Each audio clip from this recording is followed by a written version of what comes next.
Assalamualaikum warahmatullahi wabarakatuh. Apa kabar kawan-kawan semua? Semoga dalam keadaan sehat dan bahagia dan selalu optimis di dalam kehidupan ini. Terima kasih bagi kawan-kawan yang sudah mengklik video ini dan terima kasih juga yang sudah subscribe. Bagi yang belum subscribe, ya silakan subscribe karena insya Allah subscribe-nya kawan-kawan adalah amal kebaikan bagi kawan-kawan semua.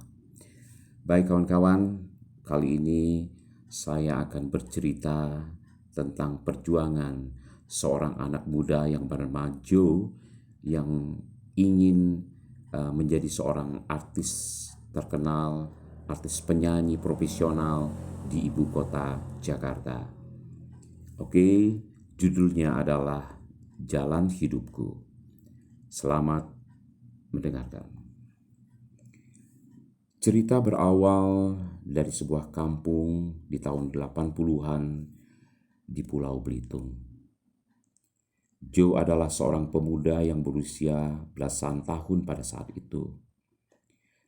Joe masih seorang pelajar yang bersekolah di sebuah madrasah di kota kecil tersebut. Sebagai seorang pelajar, Joe adalah seorang yang sangat hobi di bidang nyanyi dan puisi. Kecintaan pada bidang tarik suara begitu melekat pada hatinya. Di rumah, di sekolah, Joe selalu bernyanyi. Bahkan di kala mengusir sepi, saat sedang sendirian pun, Joe sering bernyanyi. Kecintaan pada bidang tarik suara begitu menyatu pada hatinya. Hal ini membuat hari-harinya menjadi begitu berarti. Mungkin karena bakat yang diturunkan oleh sang ayah yang dulunya di masa muda juga begitu aktif dalam sebuah grup band sebagai seorang penyanyi. Sebagai seorang remaja yang hobi bernyanyi, Joe sangat berprestasi di bidang tersebut. Hal ini dibuktikan dengan pencapaian yang luar biasa. Dari berbagai lomba nyanyi atau festival pop singer, Joe selalu tampil sebagai juara pertama dan tidak tanggung-tanggung. 3 kali ataupun 3 tahun berturut-turut sebagai juara satu putra sepulau Belitung. Nah, waktu itu belum ada istilahnya Belitung Timur, jadi Pulau Belitung baru satu kabupaten dan masih bagian dari provinsi Sumatera Selatan. Sebagai remaja yang berprestasi, Joe adalah idola bagi banyak orang, terutama cewek-cewek. Namun meskipun demikian, Joe adalah pribadi yang bersahaja, tidak sombong. Joe begitu supel dan humoris.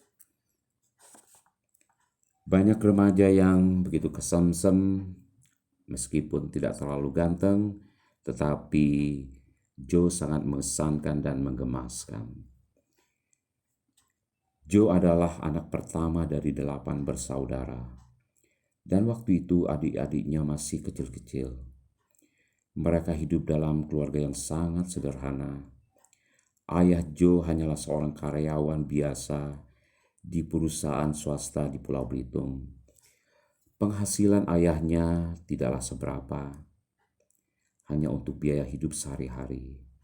Sementara ibu Joe hanyalah seorang ibu rumah tangga seperti kebanyakan, yang sesekali menjahit pakaian pesanan dari sahabat ataupun kerabat terdekat.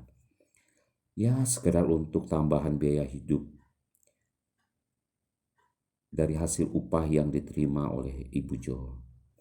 Sebagai anak yang masih remaja, Joe tahu diri dengan kondisi ekonomi orang tuanya. Bahkan ada kesan cara berpikir Joe dewasa sebelum waktunya. Dia tidak pernah meminta sesuatu yang menurut analisanya bahwa orang tua Joe itu tidak akan mungkin mampu untuk memenuhi permintaan tersebut. Misalnya, Joe tidak pernah untuk minta belikan sepeda motor atau apalah itu.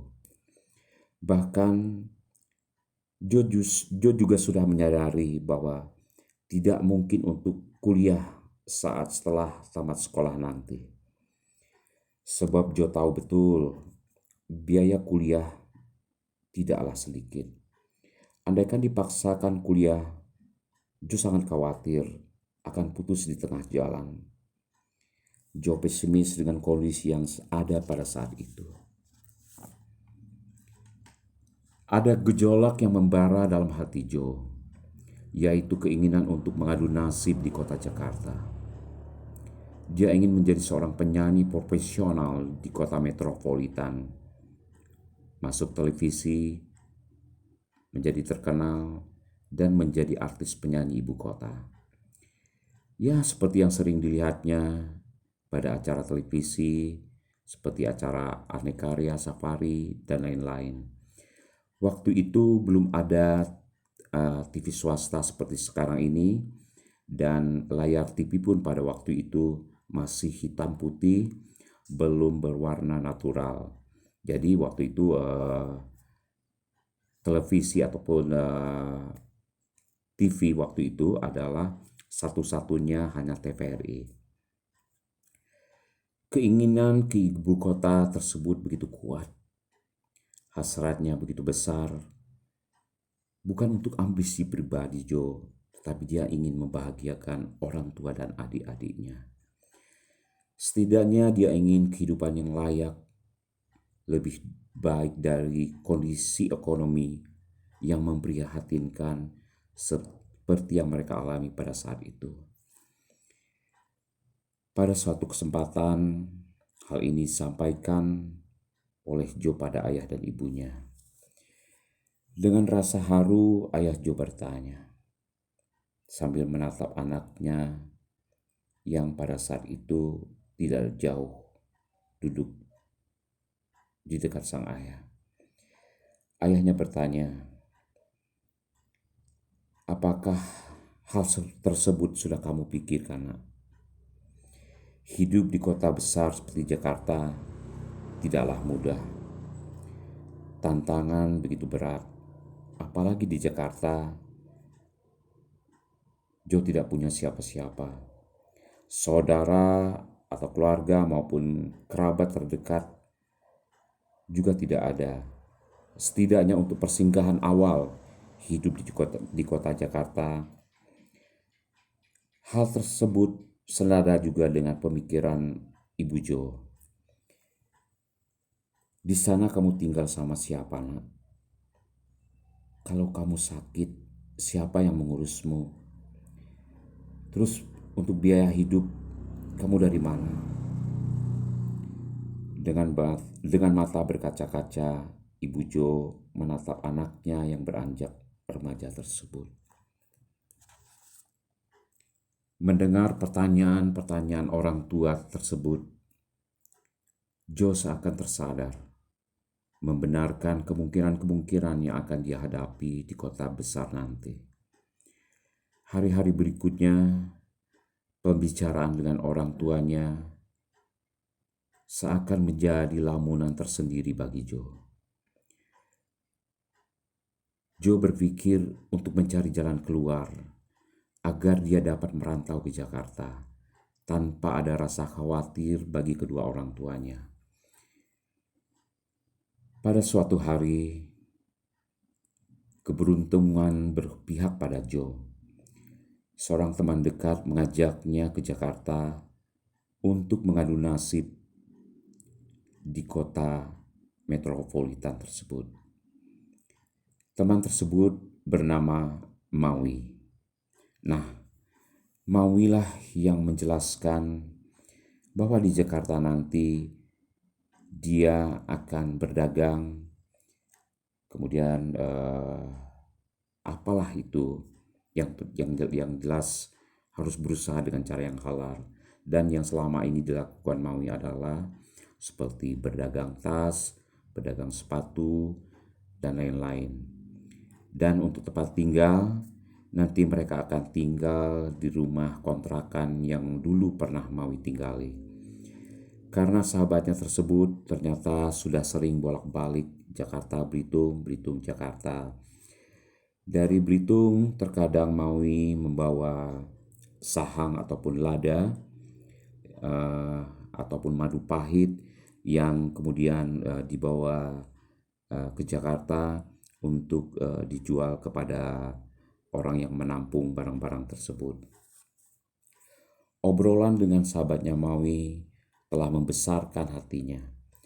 Semangatnya, tekadnya untuk ke Jakarta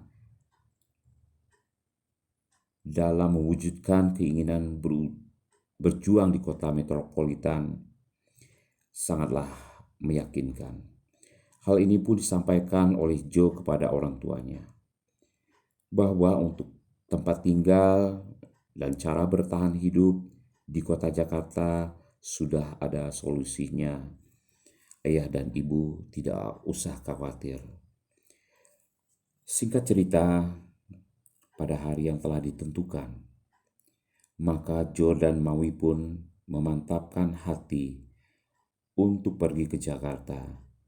Bukan dengan naik kapal terbang, tetapi hanya numpang kapal barang, juga bukan kapal penumpang, seperti yang menjadi alat transportasi orang-orang di saat ingin berpergian dengan menggunakan transportasi laut saat ini. Joe masih ingat ongkos yang diminta oleh awak kapal pada waktu itu sebesar 15.000 saja. Tetapi uang 15.000 pada waktu itu di tahun 80-an ya lumayan besar. Itu pun harus kucing-kucingan dengan para petugas di pelabuhan. Joe dan penumpang lainnya sekitar ada 5 orang itu disembunyikan di sela-sela barang seperti kaulin dan lain-lain. Bau solar dan aroma sekitar lambung kapal dan ruang mesin cukuplah menyesakkan dada. Setelah selesai pemeriksaan oleh petugas, barulah nakoda memerintahkan ABK atau anak buah kapal untuk lepas jangkar. Pelan tapi pasti, kapal barang tersebut bertolak meninggalkan pelabuhan dan daratan. Seluruh penumpang gelap yang tadinya disembunyikan oleh anak buah kapal akhirnya dipersilahkan untuk keluar dan menempati tempat-tempat yang lebih manusiawi. Deru mesin kapal, debur ombak, serta obrolan sesama penumpang terkadang terdengar seperti irama yang tidak beraturan. Joe dan Maui memandang ke arah daratan yang kian memudar. Pulau Kelemua seakan mengucapkan selamat jalan. Perjalanan 3 hari 2 malam menuju kota Jakarta dengan kapal barang tersebut adalah merupakan tantangan tersendiri. Ombak yang besar saat badai menerjang membuat seluruh wajah penumpang menjadi pucat pasi. Ada yang saling berpegangan tangan, ada yang komat kamit berdoa sebisanya. Joe sempat muntah-muntah beberapa kali. Hal ini membuat isi perutnya seakan keluar semua. Mungkin karena ini adalah pengalaman pertama bagi Joe naik kapal laut, atau mungkin juga karena Joe begitu alergi dengan bau minyak angin dan balsem dari penumpang yang ada di dekatnya. Beberapa kali Joe muntah, sementara makanan yang ditawarkan oleh ABK hanya sesaat mampir di perutnya. Sebab setelah itu, gejolak ingin muntah membuat kembali Joe tersiksa dan lemas. Terasa lama dan membosankan perjalanan seakan tak kunjung usai. Daratan yang dinanti tidak kunjung tiba. Jakarta yang diimpikan seakan menjadi angan-angan yang memudar. Joe hanya bisa mencoba untuk tidur dengan bantal ransel yang dibawanya. Begitu bangun, yang dilihat hanya lautan lepas. Joe kembali tidur. Setelah bangun, kembali lautan juga yang dilihatnya. Singkat cerita, pada suatu hari menjelang pagi, "Joe, bangun Joe, udah mau sampai." Begitu Maui sahabatnya membangunkan dirinya. Terhenyak dengan perkataan Maui tersebut, setelah membuka mata, Joe beranjak dari posisi tidurnya. Dia melihat banyak sekali kapal-kapal dengan berbagai ukuran, baik yang besar maupun yang kecil. Rupanya itulah gerbang area di sekitar pelabuhan kota Jakarta. Ya, pelabuhan Sunda Kelapa. Itulah wajah pertama kota Jakarta yang dilihat Joe, yang merupakan belantara manusia di kota metropolitan. Oke, baik kawan-kawan semua, cerita ini akan tetap berlanjut pada segmen berikutnya, dan tentunya cerita berikut sangat penuh derita, penuh kesedihan, bahkan penuh liku-liku dan kepalsuan dari orang-orang yang ditemui Joe di kota metropolitan. Terima kasih bagi kawan-kawan yang sudah menyimak cerita ini hingga selesai, dan kita akan jumpa lagi pada video berikutnya. Baik, Assalamualaikum warahmatullahi wabarakatuh.